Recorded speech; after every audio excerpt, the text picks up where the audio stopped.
Welcome to the CBS Radio Mystery Theater Archives, the only YouTube channel which has the original classic episodes of the CBS Radio Mystery Theater in order with no ads.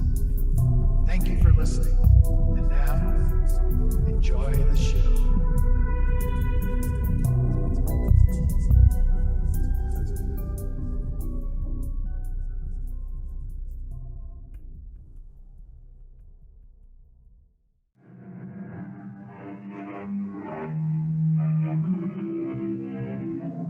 Come in. Welcome. I'm E.G. Marshall. Many of us in our work reach out for the unknown. A scientist involved in research is sometimes astounded by the results of his experiments. They turn out in ways he would never have predicted. Likewise, a detective looking for clues in an unsolved crime must be prepared for any development, even the most unexpected. These, Lieutenant, are the people whose backgrounds our organization was asked to investigate. The names of the 4 murdered men are all on this list. Yes, it would appear, then, that the person who requested us to investigate is behind the killings. Do you have his name? Yeah, it is right here. Hey, there must be some mistake. This name isn't possible. I can assure you that this is the person. Why? Do you know him?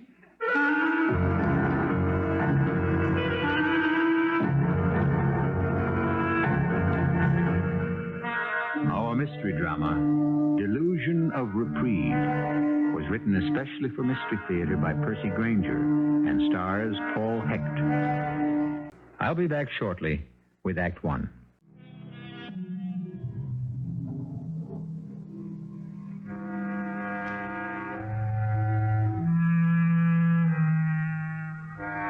A detective deals in that most elusive of all areas, human motivation. How easy it can be to conceal the desires that motivate us, to tell a lie, to cover up our true thoughts and feelings, to hide, in fact, who we really are, and how difficult that can make the detective's job of ferreting out criminals. We're in the locker room of a police station in a suburb of a large industrial city. Hey, good morning, Lieutenant Bernstein. Welcome back.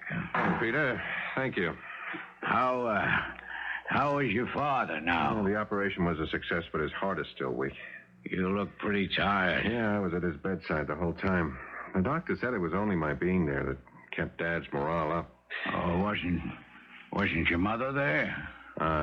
No, she's been dead for many years, Peter. She died before we left Europe during the war. Oh, I'm sorry. Yeah. Well, how you been? Oh, my arthritis keeps getting worse. Makes it harder all the time to tend to my custodial duties around the station house. Haven't you ever thought about retiring? Oh, what good would that do? Now I've got my arthritis and my job. If I retired, I'd just have my arthritis. Yeah, that's true. Captain Nolan in yet? Oh, yeah, he's already in his office. Any action around the precinct while I was gone? Oh, he didn't hear. Thought I haven't seen a newspaper since I left. There's been another murder 2 days ago. Another one? Like the others? Well, seems to be. But judging from the expression on Captain Nolan's face, there still aren't any real leads. Yeah, well, excuse me, Peter. I'd better get down to his office. Captain, the lab reports just came in on that latest murder. Thanks, Florence. Mm-hmm. Mike said he'd be back today. Have you seen him yet? I think he's in the locker room. Oh. Hello, Tony. Oh, hiya, Florence. Well, speak of the devil. Mike, how's your father? Well, it's still touch and go, but he's okay for now. Did you hear we've been visited by the phantom murderer again? Yeah, Peter Fleming told me. If you gentlemen will excuse me, I'd better get back to the front desk. I'm glad you're back, Mike. Thanks, Flo. Well, what's the story on this one, Tony? Well, the guy's name was Thomas Heinrich. Florence just brought in the lab reports. Anything that links this killing to the others? The same method. Shot from the front at close range. Yeah, like the killer might have known him. Or wanted to confront him for some reason before pulling the trigger. Yeah, what does ballistics say? Well, the bullet that killed Heinrich came from the same kind of semi-automatic pistol that was used on the others. 4 murders in less than 2 months in a town that normally has 1 or 2 murders a year tops. Yeah, but what's behind it? These 4 men had nothing in common. They didn't even know each other, so far as we can tell. Now, the FBI has checked for possible interstate activity, mob connections. Nothing comes up. Yeah, I don't suppose Heinrich was robbed. No, neither were the others. Well, it is possible that the murderer is picking victims at random. Yes, but not likely.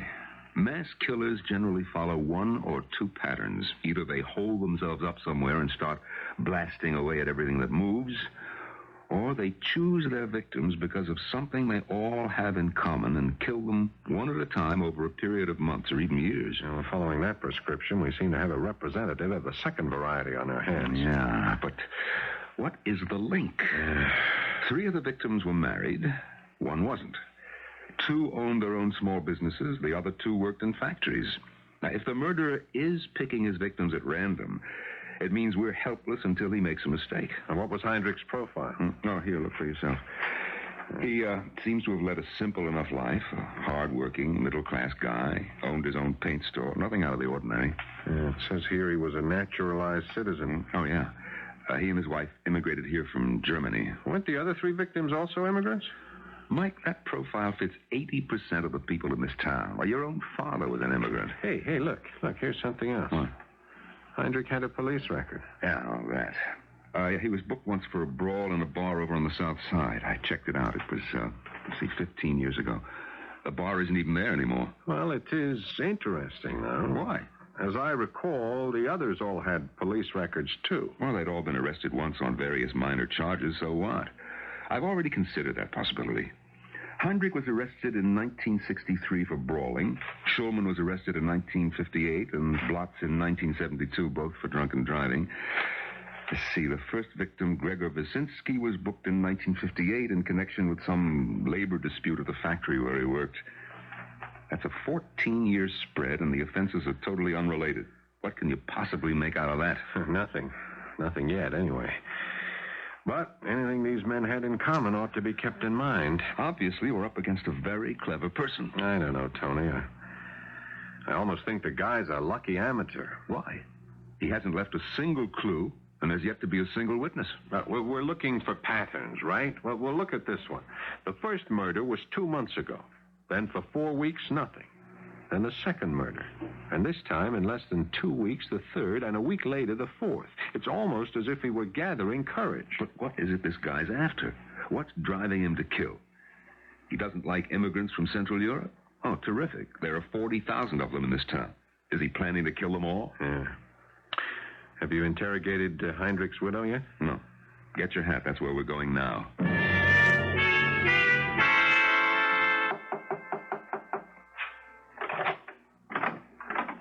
Yeah? Who is it? Mrs. Heinrich, it's Captain Nolan from the police department. Oh, yeah. I have been waiting for you. Come in. This is my associate, Lieutenant Bernstein. Bernstein? Yeah, I'm sorry about your husband, Mrs. Heinrich. Oh, well, please, have a seat. Thank you. That shouldn't take long. Would you like some coffee? No, thank you. We just like to ask a few questions, and then we'll go. Oh, please, ask as many as you like. Oh, can I get you a more comfortable chair? Mrs. Heinrich... I'm sorry. Forgive me. But since Thomas died, I have felt I must keep busy. I am afraid to stop. Yeah, we understand. Now, first of all, is there anyone you can think of who, well, might have had a reason to kill your husband? That is a question I have asked myself 100 times. And every time the answer is no. I can think of no one. Did he have any outstanding debts? None. Our mortgage, insurance policies, they're all paid up. Everything we own is paid for. We are certain that he owed money to no one. I was the bookkeeper for our household and the store captain. No, I am certain. Miss Heinrich, did your husband have any habits?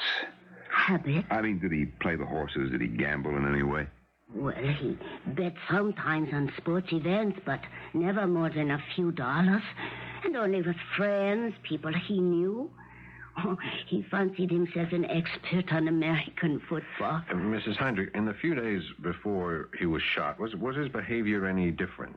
How do you mean? Or did he seem in any way upset? Or... What do you mean? Did he act as if he expected to be killed?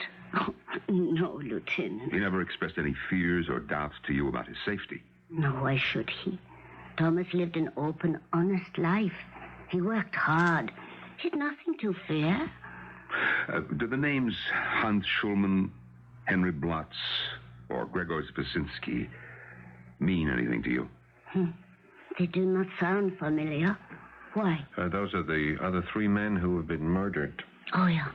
We read about them in the papers. No, Thomas did not know them. Are you aware that your husband was arrested once? He was. Yeah, he got into a fight in a bar. Oh, that. Yes, I remember. But that was years ago. Well, we have to follow all leads, Mrs. Heinrich. Did he ever tell you what the quarrel was about? Yeah. It was because of a disagreement about a football game. He still did not know the rules so well then. I see. Well, I think that's all we have to ask you. Oh, must you go? Wouldn't you like to stay for some coffee? It would be no Mrs. trouble. Heinrich, let me ask you one more question. Huh? Do you think that your husband was deliberately murdered for a reason or shot down at random? A friend of Thomas once said he had a genius for living an ordinary life. He read the newspaper and never held a grudge. His ambitions were modest, and he knew how to be happy. Now, why should anyone want to kill such a man? I don't know, Mrs. Heinrich. That's what we hope to find out. Good day. Good day, Captain. Thank you for coming to see me. Well, still nothing. Yeah. Nothing concrete to go on. Let's go. Just a minute, Tony. Something's trying to click. What? Did you notice the way she looked at me?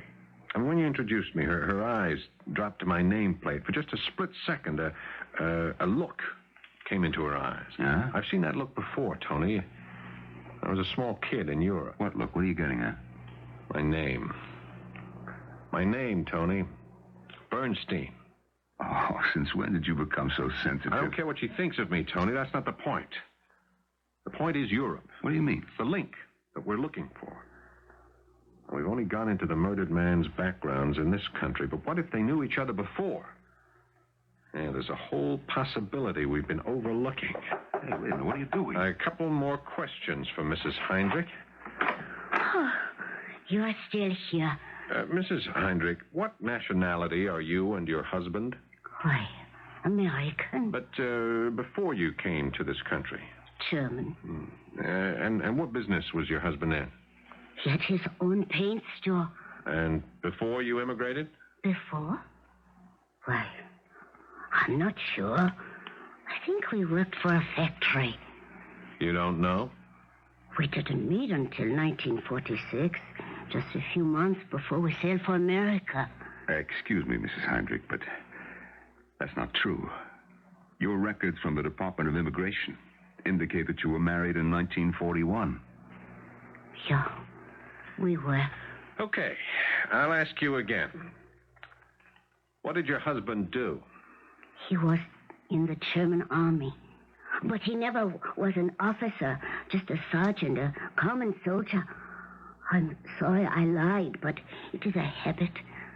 Such feelings can still be aroused, even after all these years. That is easier this way. Where was he stationed? The Eastern Front, Russia. It was horrible. Thomas never believed we would win. Thank you, Mrs. Heinrich. Thank you very much.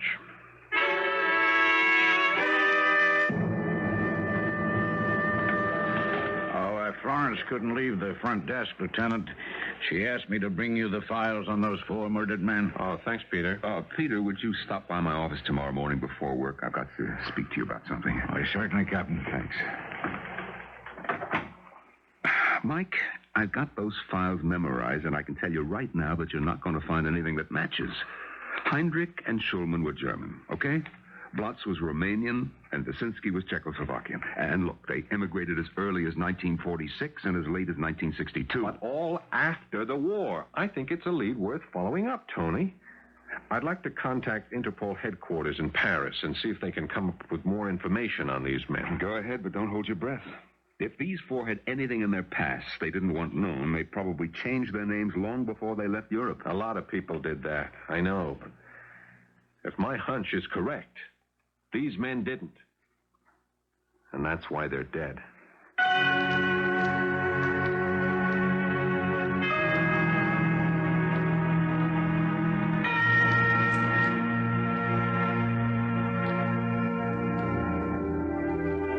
Millions of people have come to this country in search of a new life. Most have found it, and in the process have left their old lives behind forever. Now today, we're hearing a great deal of talk about people who would like to go back and rediscover their roots. Would our four murder victims have been amongst those people, or would they have preferred the earlier chapters of their lives to have remained a closed book? I shall return shortly with Act Two.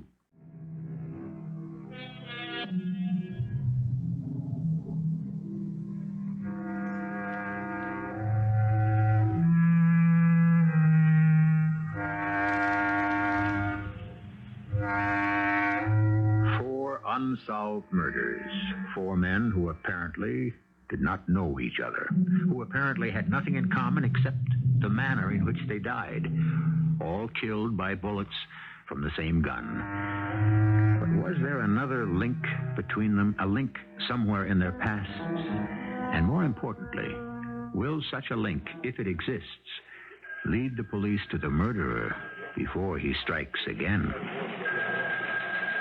So, Mike, Oh, hi, Florence. there's a rather large envelope here that's got your name on it. Oh, thanks. Hey, it's from Interpol. Gee, that was quick. I only made the request 4 days ago. What all's in there? Oh, 4 complete dossiers on the 4 men who were murdered. And every one of them contains photostated copies of old records. Hey, I think I found what I'm looking for, Florence. Is the captain back from lunch yet? He's in his office. Tony, we've got our answer from Interpol. Already? And I think I found the connection we've been looking for. It seems Maria Heinrich didn't quite tell us the whole truth. Her husband was in uniform, all right, but not in the regular German army. He was a member of the Schutzstaffel. What's that? Hitler's elite guard, otherwise known as the SS. But more than that, he was in a branch of the SS known as the Death's Head Battalion. Or didn't they have something to do with the concentration camps? Yeah, they ran them. Ah, so that's what Thomas Heinrich, the genius at ordinary living, had in his past. What about the others? That's it. That's the link. It's the same story on every one of them. It's all here in these dossiers. All were in the SS, and all were guards at concentration camps. And 30 years later, someone's caught up with them. Well, that's the way it looks. Well, it could be just a coincidence. Or it could be the first real lead we've had. All right, let's go with this assumption for just a moment. Right away, it raises questions. How so? Well, look here. In the first place, no 2 of the dead men served in the same camp. Heinrich was at Treblinka in Poland, Blatz was at Dumanovka in Romania, Wyszynski was at Dachau, and Schulman was stationed at a labor camp in France. Yeah, but people were transferred from one camp to another. Yeah, but 4 times? Yeah, very few would have survived that long. So, it's unlikely the murderer would have known his 4 victims personally. And he could be working for a larger organization. Perhaps. But that brings up another problem.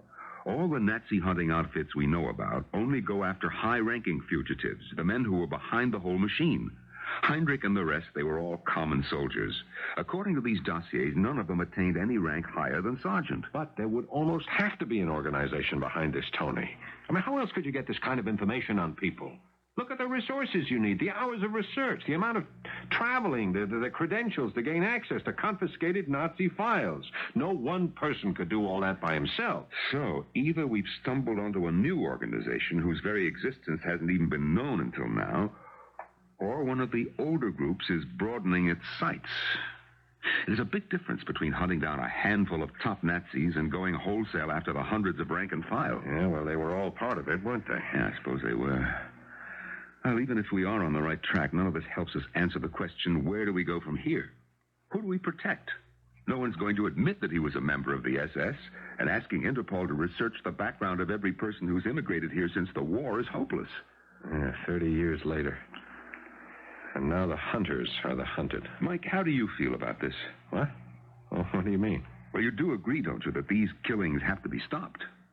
Tony, what are you trying to say? Mike, I know you lost your mother and most of your family in those camps. If you feel that you can't pursue this case in good conscience... I'm a police officer, Tony. That's my job.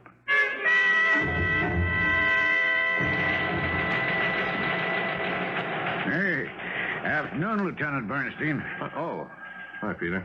You mind if I go ahead with my cleaning up? No, go ahead.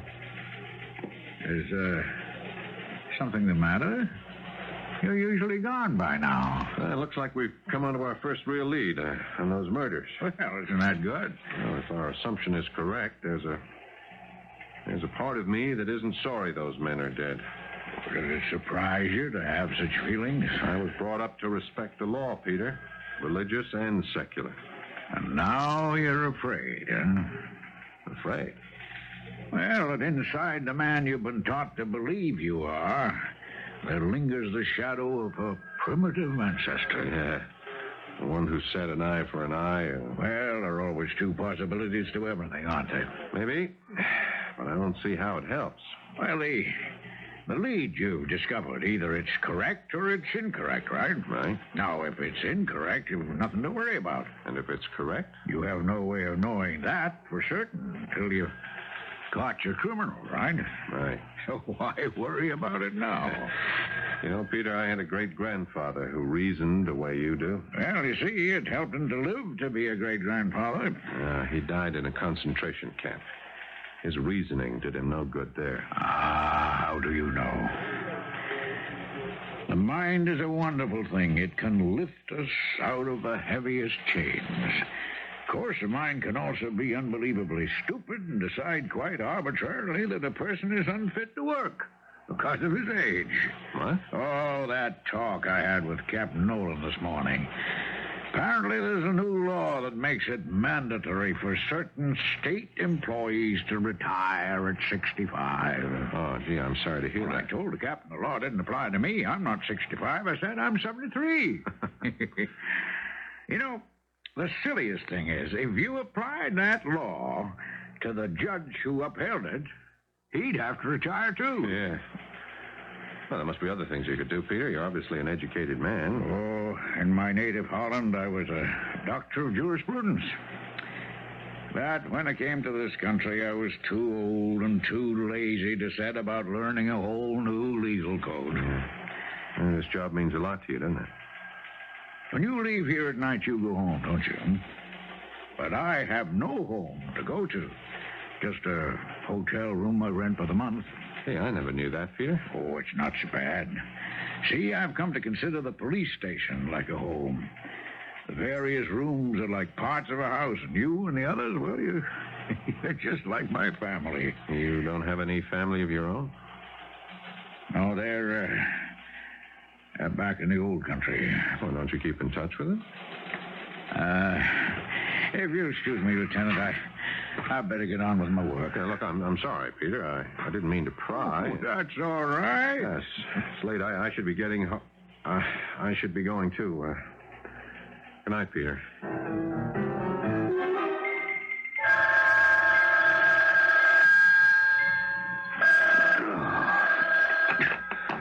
Hello. Tony, it's Mike. I have to see you right away. Mike? But it's 4:30 in the morning. Where are you? I'm at Kermit's Diner on Parsons Boulevard. Are you all right? What's happened? Well, just meet me here as soon as you can, okay? Tony, I haven't been able to sleep all night. All right, Mike. Now, what's up? Huh? How was Interpol able to respond so quickly, huh? What? On Monday, I telexed to them the names of 4 men and asked them to develop whatever information they could. That's a process that should have taken 2 weeks minimum. And yet we heard back from them within 4 days. Now, why? So they're efficient. You woke me up for that? Well, don't you see what I'm getting at? I think there's only one way they could have responded that fast. If they already had dossiers on those 4 men in their files. And if that is so, there must be a reason why Interpol has dossiers on them. And someone at Interpol headquarters must know what that reason is. All right, it's now 5 a.m. Don't remind me. That means it's noontime in Paris.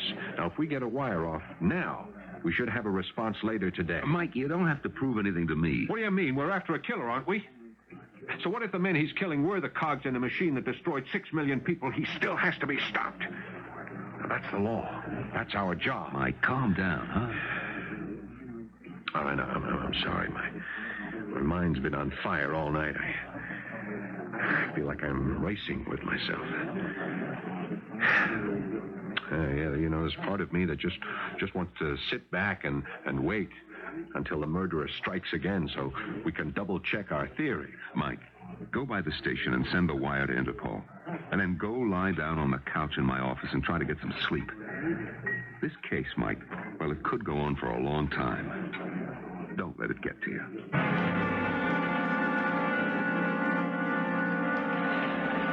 Anything yet, Bart? Oh, relax, Mike. Look, it could be hours before you get a response from Paris. I'll wait. What time did you send the wire? 6 a.m. You look like you haven't gotten any sleep at all. Now, why don't you go back into Captain Nolan's office and try to rest? Hey, look.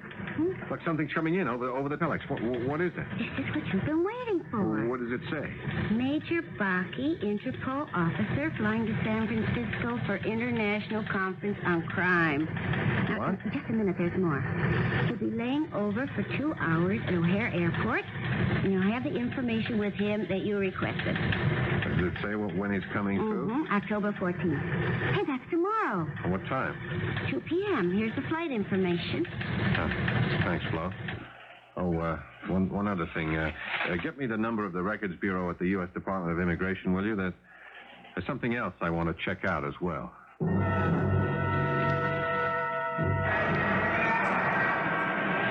Lieutenant Bernstein? Yes, Major Baki. How do you do? I'm sorry my flight was late. Yeah, I appreciate your cooperation, Major. Shall we have a seat over there? If it is all the same to you, I prefer to stay on my feet. I have been sitting on a plane for 8 hours. Yes, of course. The information you desire does not come from my department, but I have been briefed, and I hope I can answer all your questions. Now, you wish to know about certain Interpol dossiers. Yes, I do. Tell me, did they exist prior to our department's request for them? Yes, he did. And why? Why? Oh, that is very simple. Because we had already been asked to investigate these men some months before. But, in fact, we were asked for information on many more men than just these 4. You were? Yeah, I have brought a copy of the list with me. Yes, here it is. Oh, thanks. Why are some of these names crossed out? Those are the persons we could not trace, for whom no records could be found. In the war, Lieutenant, many things were lost. Yeah. Why do some of these names have another name beside them? Some of these people changed not only their country, but their identity. And how were you able to trace them? So their fingerprints. The original request was accompanied by certain information on the persons, including their fingerprints. Yeah, of course. That's why only people who'd been arrested have been killed. Pardon? The person who requested these investigations, do you have his name? I should have the order here somewhere.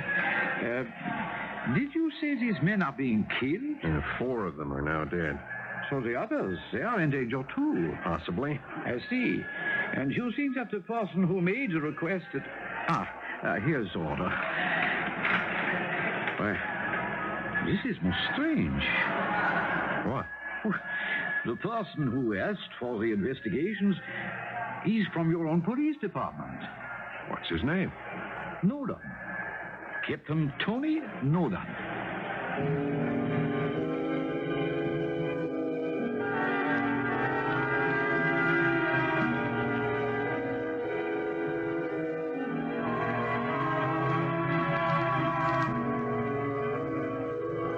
A policeman's lot is not a happy one, opined Gilbert and Sullivan. That is surely true for Lieutenant Mike Bernstein at this moment. The long and winding search for a murderer has taken him across 8,000 miles of continent and ocean, back through 30 years in time, and led him right into the office of the man with whom he works. I shall return in a moment with our final act.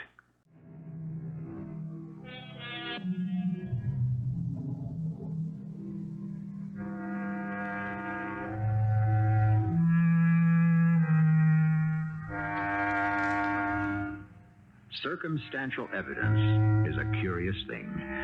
It can point overwhelmingly to a certain conclusion, yet, by definition, circumstantial evidence is always incomplete.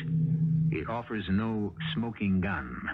And mystery fans know that many a story turns on the old adage, things are often not as they seem. The only problem is, just as often, things are exactly as they seem. So, which is it to be in our story? Well, that would seem to turn on what Lieutenant Bernstein decides to do next. But unfortunately, we won't find out just yet what that is. For when he returns to the police station, another shock awaits him. Mike? Hi, Florence. Is the captain in? He's waiting for you. Thanks. Well, was your trip to the airport successful? Yeah, I missed the rush hour traffic. Oh? The fellow from Interpol wasn't any help, huh? He gave me some information that's wrong. That has to be wrong. Well, I hope you don't mind the drive because you're going back out to the airport in the morning. Oh, no. What for? You remember that officers' exchange program you applied for several months ago? Well, it's come through. Exchange program? You're going to New York City for 6 months. Nah. I'm in the middle of a case. I can't go now. Whose idea was this? Yours. No, Florence. No, this timing is just a little too neat. It's too convenient. Mike, it's an honor to be selected for this program. Someone must have pulled some strings. Well, I'm just a desk sergeant on the day shift. Yeah. Was it Tony, Florence? What? Was it Captain Nolan? I mean, is he behind this? Oh, Mike, no matter how it came about, you know you deserve it. Is he? Well, just between us, Mike, I think the captain did make a few calls on your behalf. He knows how much you wanted it. I'll bet. Thanks, Flo. Oh, Mike, wait a minute. Something came for you while you were out. Oh, what? A wire from the Department of Immigration. Oh, thanks. Well, aren't you going to open it? Later. I have a couple of things to discuss with the captain first. Tony? Oh, Mike, how was your... Why am I being sent to New York? What? Florence says I'm going to New York tomorrow. Oh, yeah, congratulations. It's that exchange program you applied for. I know what it is, Tony. What I want to know is why now? Well, you've been on the waiting list for months. Why are you trying to get rid of me? What? Florence says you made some calls. Now, is that right? Well, yes. Why? Why, Tony? Okay, Mike, I'm sorry. Maybe I'm wrong, but I had to use my best judgment. What are you talking about? Have you looked at yourself in the mirror today? Don't change the subject. I'm not. Mike, you are a mess. You're unshaven. You look like you haven't slept. I haven't. All right, then, that's my point. Your wife called me today to find out if I knew what was happening to you. And what did you tell her? This case is putting too much stress on you. That's not true. Isn't it? Ever since we discovered the truth about those murder victims, you've been half crazy. Tony, am I doing my job or not? Mike, you are trying too hard, and sooner or later it's going to catch up with you. I am a police officer. I am trained, and I am in control of myself. You also lost your entire family except for your father in the concentration camps. Oh, Mike, I'm sorry, but I really don't want to watch you going through this. Your orders are being completed for the exchange program. You and Betty will leave as soon as all the arrangements are settled. Now, what about your meeting with Major Barker? Did you find him? Yeah. Well, what were you able to learn? Nothing.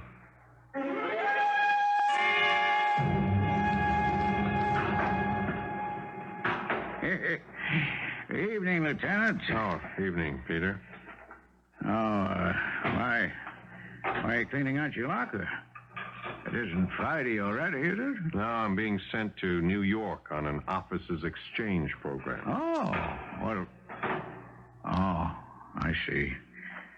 I'd like to say congratulations, but I can tell by the tone in your voice that's not what you want to hear. Look, we're sitting on top of 4 unsolved murders, Peter. It isn't the best timing in the world. Well, you know what they say about bureaucracies. They were invented by people who had nothing better to do than to frustrate those who did, eh? How long will he be gone? About 6 months. 6 months, huh?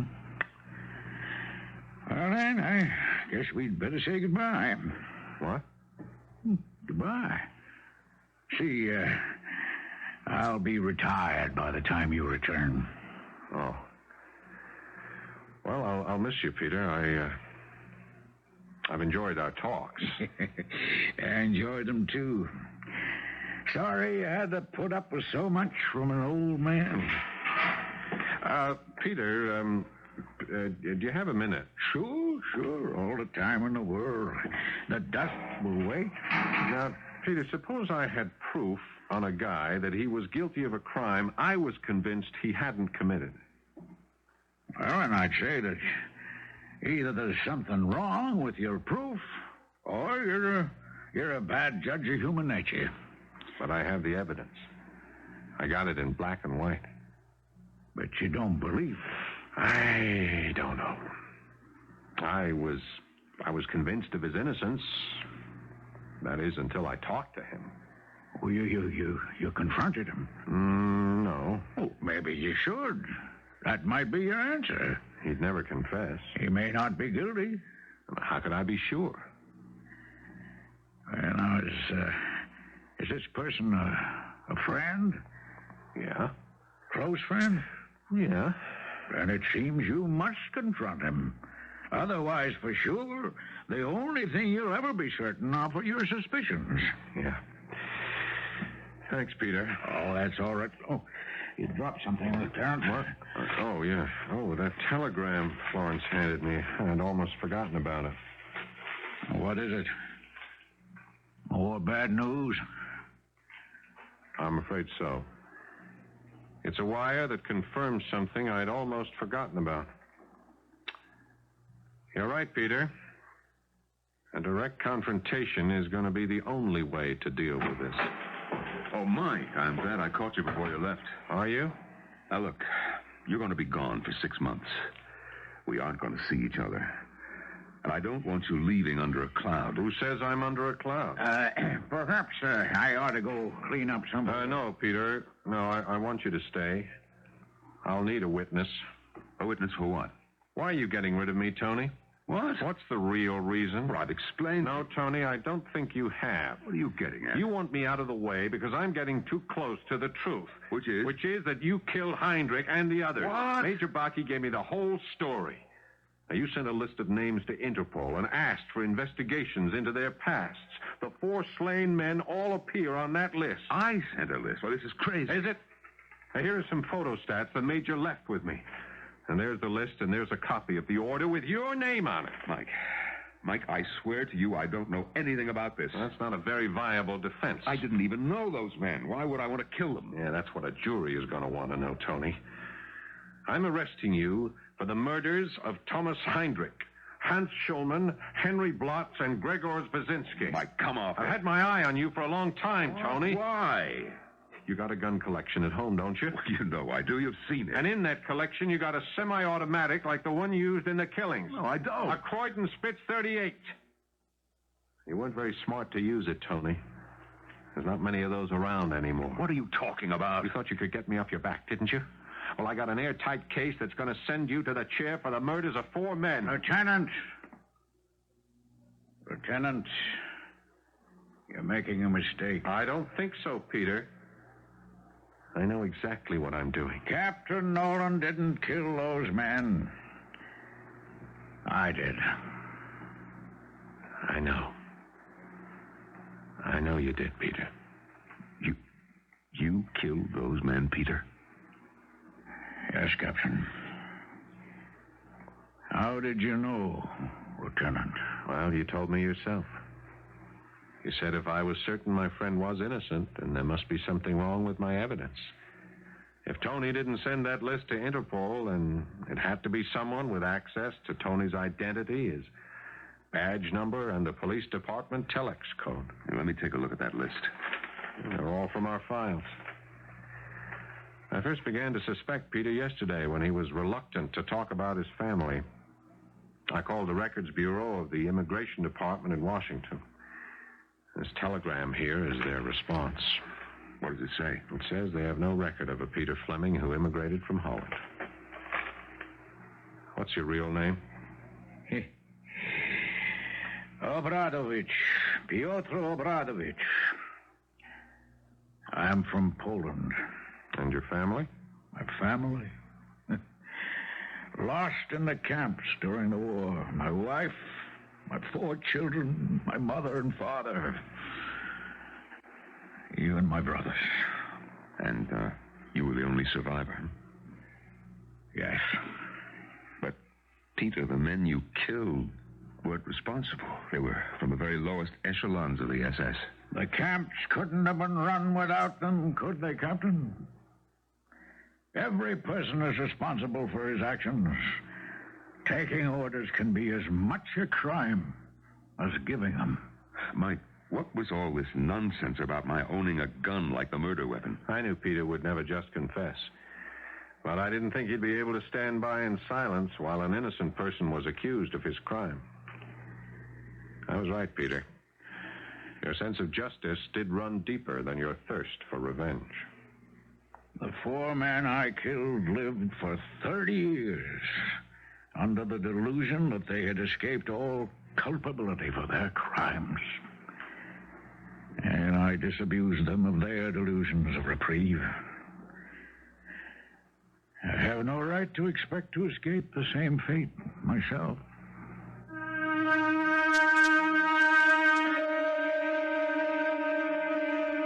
Past lives half erased in the smoky tumult of war.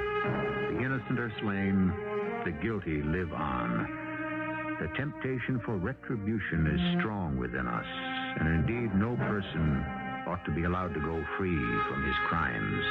But in Peter's case, the men he killed will not return his family to him. He would have done better to heed Longfellow's dictum. Let the past bury its dead. I shall return in a moment with a final word.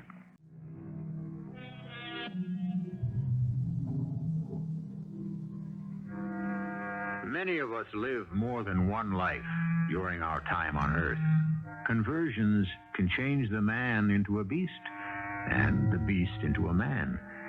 But we are wrong to lay the praise or blame at the doorstep of circumstance, for each of us carries within himself the whole range of possibilities of the race, and therefore we must, as Pyotr Obradovich said, assume the responsibility for our own actions. Our cast included Paul Hecht, Norman Rose, Evie Juster, and Ian Martin. The entire production was under the direction of Hyman Brown. I hope you enjoyed this episode of CBS Radio Mystery Theater. If you've enjoyed this and want to hear more, please subscribe to this channel. You can also visit my other YouTube channel by searching Mr. Brian McCarthy in the YouTube search bar.